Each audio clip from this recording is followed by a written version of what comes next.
Olá, eu sou Paulo Sérgio Quintino Filho, do curso de Ciências da Computação, e hoje eu estarei apresentando um trabalho sobre KNN, que significa K Nearest Neighbor, ou em português, K Vizinhos Mais Próximos, para a disciplina de Teoria da Computação e Autômatos, aplicado pela professora Elvira.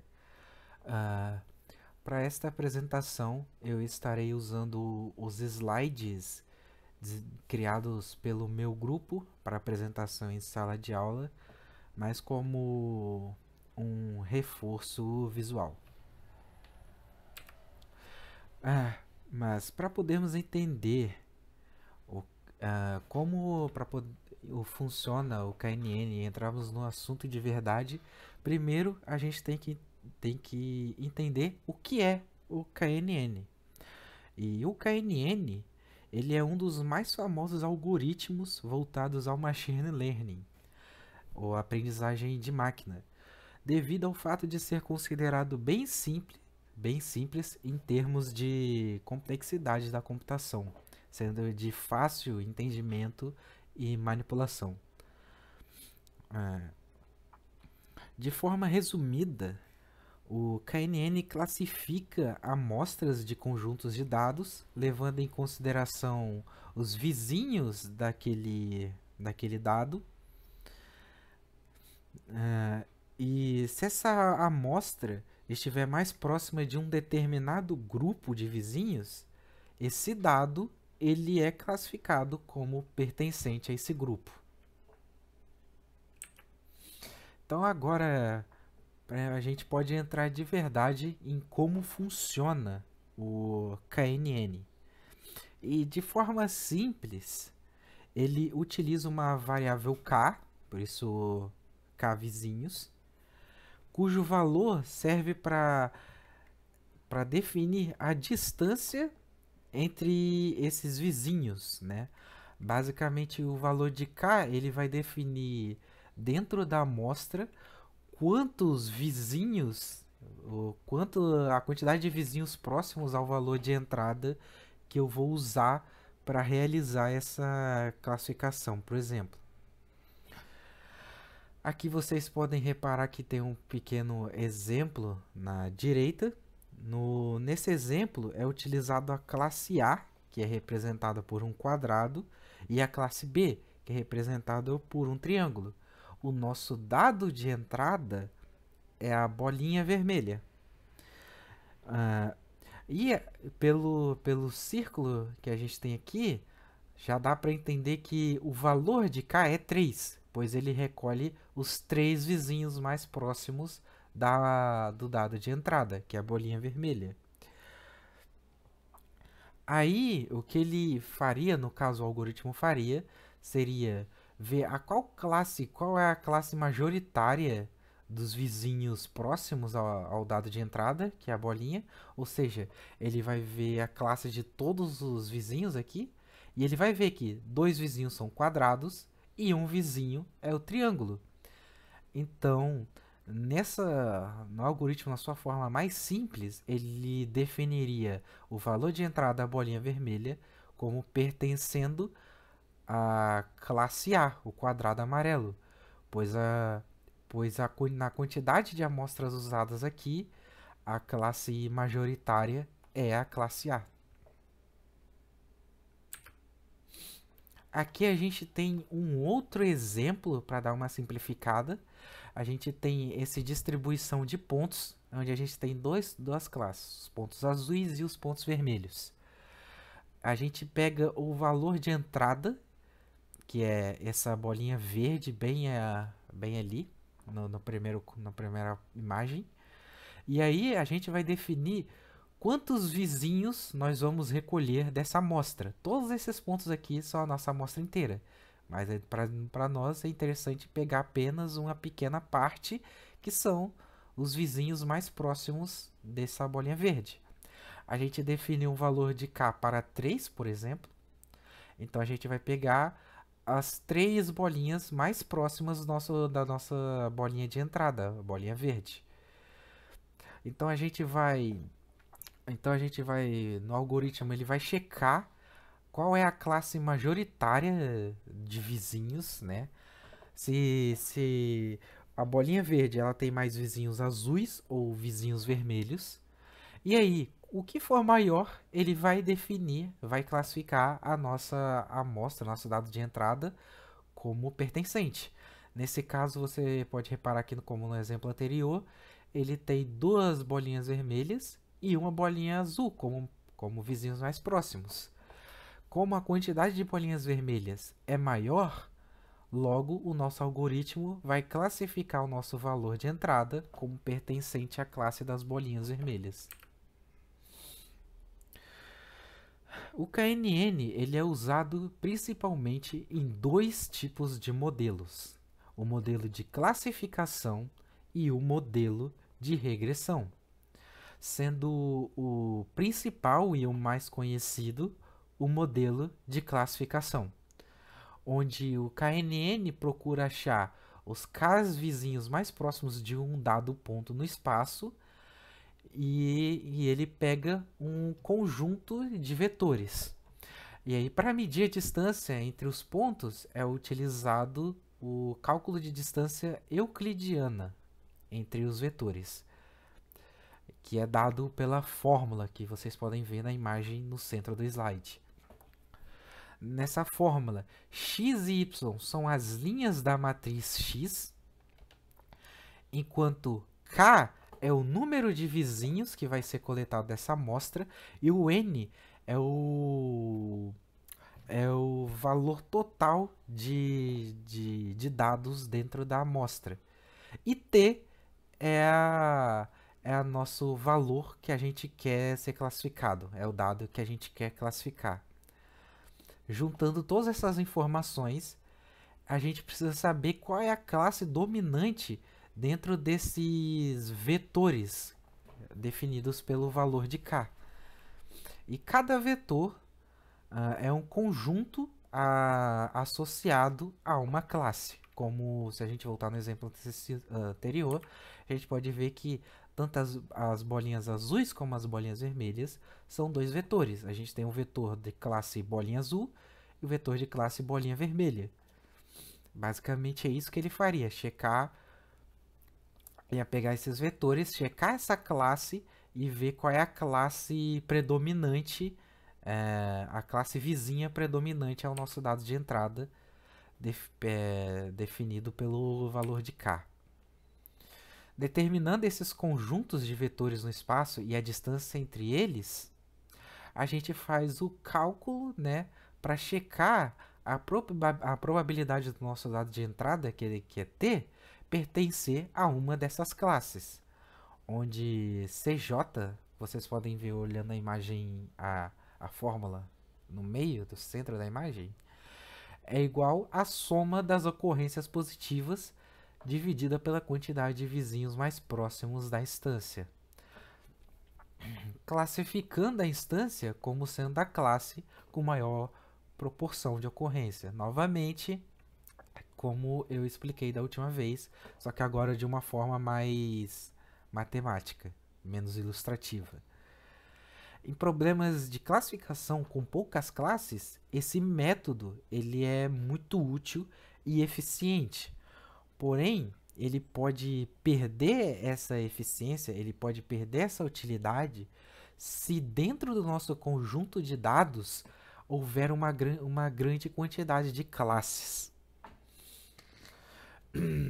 Mas isso é um assunto que eu vou abordar mais para frente. E agora a gente tem um exemplo gráfico, né, de como ocorreria essa classificação, mas vocês podem perceber que é igual, é idêntico. Esse exemplo é idêntico, é a mesma coisa que esse, só que esse aqui tem uma forma mais gráfica. Ele vai pegar um valor de entrada, que é uma posição no espaço, que é esse triângulo azul. Definido o valor de entrada, você vai decidir quantos vizinhos você quer coletar da amostra para realizar a classificação. Novamente, a gente vai usar 3. Então, ele vai percorrer no espaço e recolher os 3 vizinhos mais próximos do nosso valor de entrada, que é o triângulo. E aí, você aqui no exemplo, você pode ver que ele recolhe um quadrado verde, uma bolinha vermelha e outra bolinha vermelha. Feito isso, ele vai checar a classe dos dados vizinhos, né, que é como eu disse, ele vai ver que isso aqui é quadrado verde, bolinha vermelha, e vendo a quantidade de bolinhas vermelhas e das classes de cada um dos vizinhos, ele vai checar a probabilidade desse triângulo pertencer a cada uma dessas classes. Como ele é vizinho de 2 bolinhas vermelhas, a probabilidade dele pertencer à classe de bolinhas vermelhas vai ser maior do que a probabilidade do dado pertencer ao vetor de quadrados verdes. A outra função do KNN é em modelo de regressão, que assim como no de classificação, a gente utiliza realizando cálculo de distância euclidiana, porém esse cálculo ele é feito com umas pequenas alterações. Após você fazer todo o cálculo, a primeira estratégia que pode ser usada para achar o valor de instância t, que é o dado de entrada, a classe do dado de entrada que a gente está buscando, pode ser, por exemplo, pegar a média de todos os vizinhos mais próximos. Então, o valor de saída nada mais seria do que a média dos k vizinhos mais próximos daquela instância.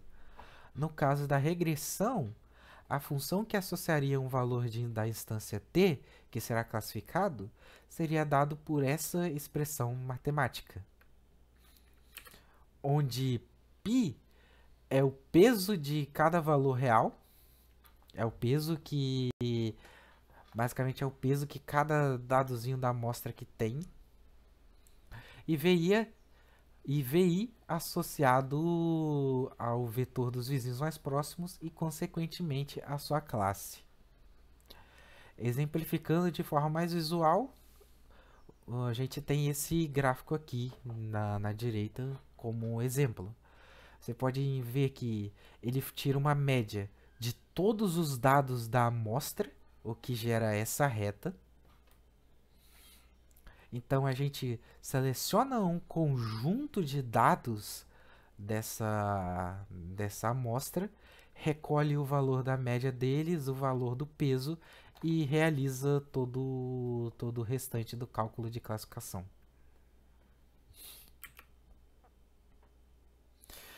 Porém, a distância euclidiana não é a única forma, né? O cálculo euclidiano, na verdade, não é a única forma de se calcular a distância entre dois vetores. Existem outras formas. E isso tudo vai depender muito de como está organizado o seu conjunto de amostras, em que formato você vai querer que seja realizado o cálculo da distância, né? Se elas vão ter peso, se vão ter, por exemplo, se o seu conjunto de amostras vão ter dados que são mais relevantes que outros para a definição da classe, isso tudo vai alterar o cálculo de distância. E também o formato que está armazenado o seu conjunto de amostras, isso também pode alterar o tipo de cálculo que é mais eficiente, o cálculo de distância que é mais eficiente para se realizar essa classificação ou regressão. E aí nós trouxemos 3 exemplos, né, de outros cálculos de distância conhecidos, sendo eles a distância Hamming, que calcula a distância entre os vetores binários, né? Nesse caso aqui, como eu disse, é um cálculo de distância que é mais interessante se ocorrer quando a nosso conjunto de amostras é definidos como valores de 0 e 1, ou seja, são valores de binários, ou sim e não. A gente tem o Manhattan Distance, que calcula a distância entre os vetores reais, usando a soma de sua diferença absoluta. E por último, a gente tem a distância Minkowski, que é só uma generalização entre a euclidiana e a Manhattan. Eu não vou entrar muito profundamente nesse assunto para não alongar demais o tempo de duração do vídeo. Alguns outros pontos relevantes a se falar sobre KNN são, por exemplo, a representação de seu modelo, que é composto pelo seu conjunto de dados, pela inteiridade do seu conjunto de dados de treinamento, porque o KNN não possui outro modelo, né? Na verdade é que ele nem possui um modelo de verdade. O KNN ele já trabalha diretamente em cima do conjunto de dados sem fazer realizar qualquer processo de treinamento. Se você for, por exemplo, checar outros algoritmos de classificação, como Navibase, que é outro famosíssimo, você vai ver que para você realizar a classificação, existe antes a necessidade de você fazer todo um processo de treinamento para então para checar, né, a precisão do treinamento usando lá algumas fórmulas, alguns cálculos de precisão, como F1 e por aí vai. Para você então realizar a classificação de fato no conjunto de dados inteiro. O KNN pula essa parte. Ele não faz nenhum tipo de treinamento e trabalha diretamente no conjunto de dados, classificando de uma vez só. Isso é um dos motivos pelo quais ele é bem mais simples e bem mais fácil de se usar. Outro ponto extremamente relevante é a forma como você armazena os dados da sua amostra. Porque, como eu disse, o KNN ele não realiza um treinamento para fazer a sua classificação. E é por isso que é extremamente importante para o KNN que ao se utilizar o KNN, você tenha um conjunto de dados, um banco de dados bem estruturado, bem definido.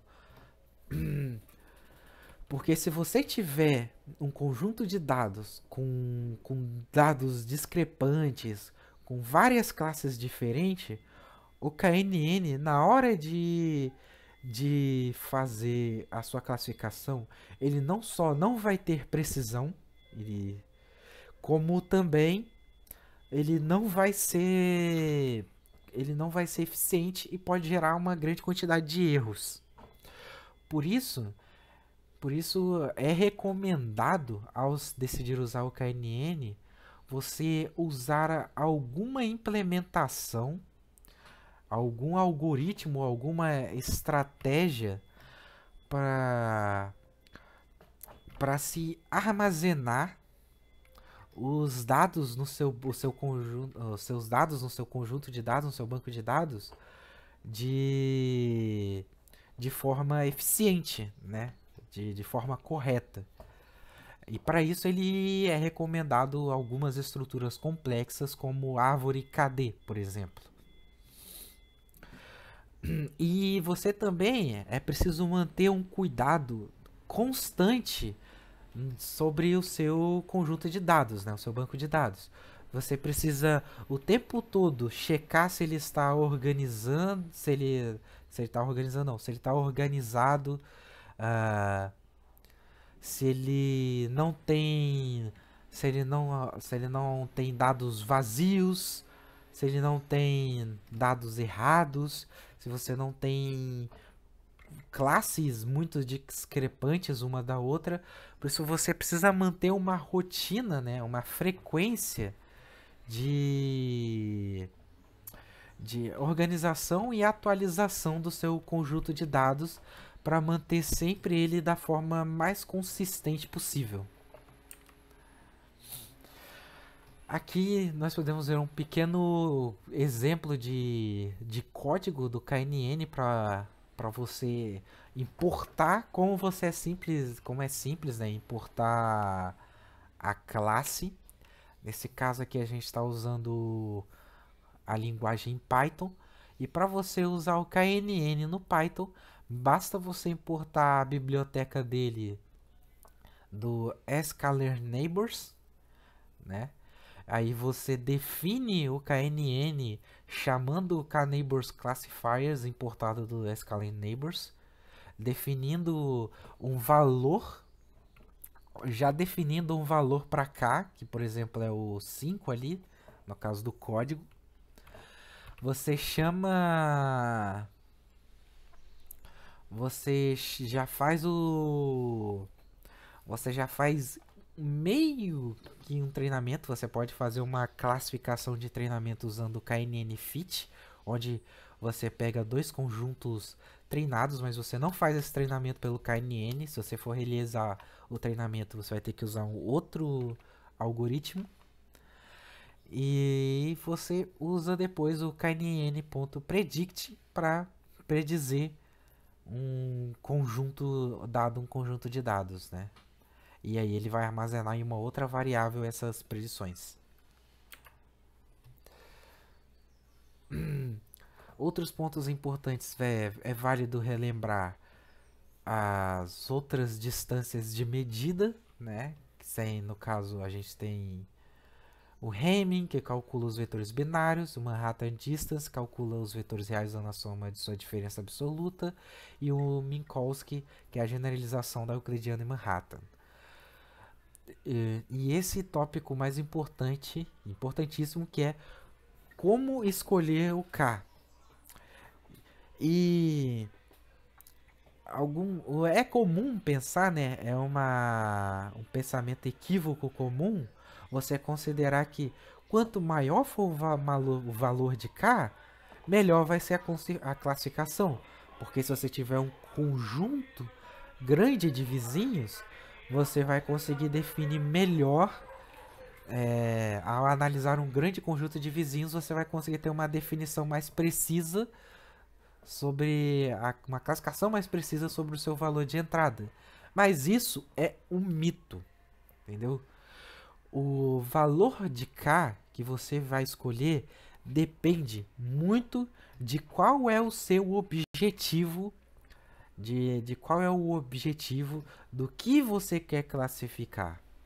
E depende do quão discrepante é os seus vetores ali, né? As suas classes dentro do seu conjunto de dados. Então você tem que escolher o valor de K é muito é muito situacional. Se você definir um valor pequeno para K, ele fica sensível a regiões próximas.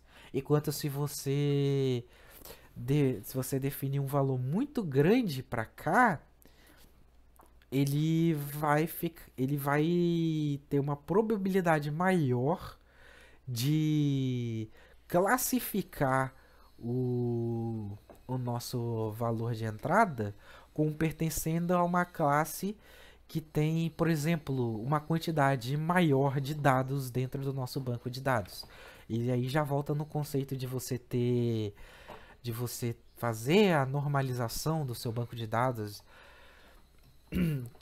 porque isso é algo que afeta. A quantidade de dados de um conjunto pode afetar a sua classificação. Se você tem mais se o seu vetor de dados de uma classe é maior do que o de outra e você usar um valor grande para cá, o valor de entrada sempre vai ter uma tendência a ser definido como a classe mais presente dentro do banco de dados. E se você usar um valor grande para cá, você também pode causar um problema no seu código, né, no seu script, no algoritmo, de overfitting.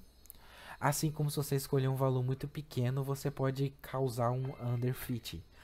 Então, a escolha do K é extremamente situacional e depende do quão sensível você quer que a sua classificação seja a regiões próximas. Se você quer que o seu valor de entrada seja definido, né, como seja classificado baseado nas regiões imediatamente mais próximas a ele, um valor de K pequeno é o mais interessante. Agora, se você quer ter uma avaliação maior, se você quer comparar, classificar o seu valor de entrada, levando em consideração uma quantidade maior, um círculo maior de conjunto de dados, então usar um K maior é o recomendado. E, não por último, mas também não menos importante, o KNN também possui suas próprias limitações, né? Que entrando no mesmo quesito, mesmo ponto da questão anterior sobre o valor de K. Você tem que ter muito cuidado ao definir um valor para K, porque se você não definir corretamente um valor para K, a classificação pode fugir completamente do seu objetivo. E voltando também ao assunto de como armazenar os dados, você ter uma armazenagem correta, você ter um banco de dados normalizados é extremamente importante, pois datasets muito grandes, dados não balanceados, com ruído ou não normalizados, variáveis independentes de tipos distintos ou de dependência contínua, podem não só gerar erros do seu script, né, na execução do seu código, como podem causar classificações errôneas, o que de certo modo é até mais perigoso do que gerar erro. Se você tem dataset muito grande, o KNN ele fica extremamente lento, porque esse é uma grande limitação do KNN, que é quanto maior o conjunto de dados que você está usando, quanto maior o conjunto de amostras que você vai usar para realizar sua classificação, mais lento é o KNN em sua execução. Por isso, o KNN é recomendado ser usado em datasets pequenos. Ele é eficiente em datasets pequenos. Se você tiver um dataset com um grande volume de dados, é recomendado que você use um outro algoritmo de classificação, como o Navbase, por exemplo. Você precisa que os seus dados sejam balanceados. Seus dados, eles precisam ter o mesmo tipo de dado. Por exemplo, se você tem se o seu dado ele tem um atributo numérico, precisa que todos os dados respectivos dados todos os outros respectivos dados também possuam esse atributo numérico. Se você tiver dados com atributos discrepantes, o KNN não vai conseguir fazer a classificação. Você também não pode ter variáveis soltas de tipos distintos, por exemplo, se você voltando lá no início, lá nesse exemplo aqui das bolinhas, onde você tem as amostras de bolinhas azuis e amostras de bolinhas vermelhas. Se você tiver uma bolinha amarela solta por aqui, por exemplo, no meio da amostra, e aí você tiver outra bolinha roxa, e aí depois outra bolinha rosa, esses conjuntos, e na hora de você pegar um conjunto de entrada e aí definir os vizinhos, e ele pegar essas bolinhas meio que únicas, né? Por exemplo, a bolinha amarela, a bolinha roxa ou rosa, na hora de realizar a classificação, o KNN vai ficar doido. Porque ele vai ver, por exemplo, que tem duas bolinhas azuis, tem uma bolinha azul, uma bolinha vermelha, e aí tem uma bolinha roxa, uma bolinha amarela, uma bolinha rosa, e a classificação não só vai ficar mais lenta, vai deixar de ser eficiente, como como cálculo de probabilidade da, da bolinha verde pertencer a uma classe vai ficar errôneo, vai ficar mais confuso e no fim a possibilidade dele gerar uma resposta errada. Então, você prestar bastante atenção nesses aspectos do seu banco de dados é extremamente importante. Ah, e aí a gente entra nos outros pontos finais aqui importantes, que é como o modelo é aprendido usando KNN, e a resposta é não, porque o KNN não usa um modelo, como a gente já entrou nesse ponto anteriormente. O KNN ele trabalha diretamente sobre o conjunto de dados. Então faz com que seja necessário um cuidado maior na hora de preparar os dados no qual eu vou realizar a classificação KNN. E resumindo para finalizar, de forma resumida, finalizando sobre como fazer previsões usando KNN, você coloca um dado de entrada não classificado dentro. Você, né, fornece um valor de entrada não classificado, mede a distância desse dado em relação a todos os vizinhos, né? Que você vai definir pelo K. Então, por exemplo, se o valor de K for 5, ele vai pegar os 5 vizinhos mais próximos do valor de entrada. Se o valor de K for 10, ele vai pegar os 10 vizinhos mais próximos do valor de entrada. Ele vai verificar a classe de todos esses vizinhos, vai fazer uma comparação e vai contar a quantidade de vezes que as determinadas classes aparecem. E por fim, ele vai definir o nosso valor de entrada pertencendo à classe majoritária entre os vizinhos. Então, voltando naquele exemplo das bolinhas, se na hora de coletar os vizinhos mais próximos do valor de entrada, e aí, por exemplo, o valor de K for 5, e os vizinhos for 3 bolinhas vermelhas e 2 bolinhas azuis, ele vai ver que a quantidade de bolinhas vermelhas é maior do que a azul, então ele vai classificar o valor de entrada como pertencendo às bolinhas, como sendo uma bolinha vermelha, pois a probabilidade dele pertencer ao conjunto, ao vetor de bolinhas vermelhas é maior, pois ele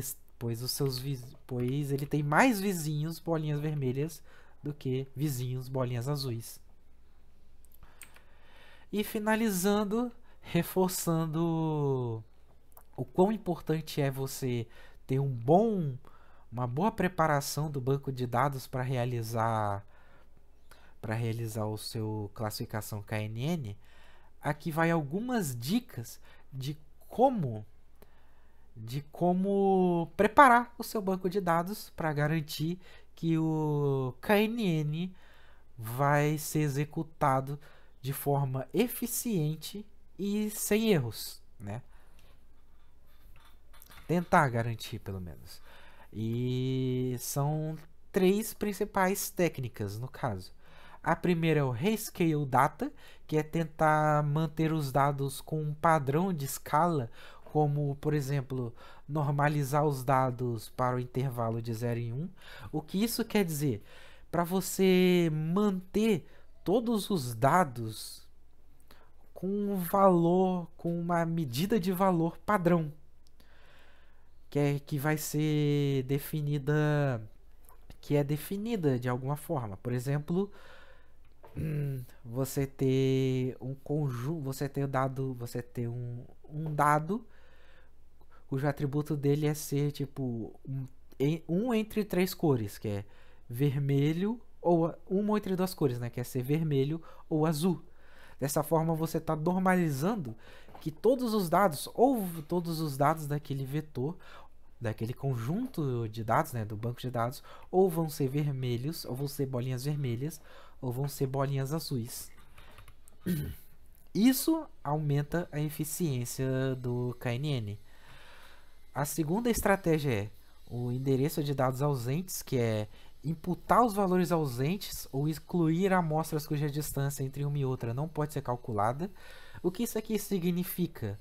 Que é a gente excluir do banco de dados valores dados, né, do nosso conjunto de dados, dados que não tem valor definido.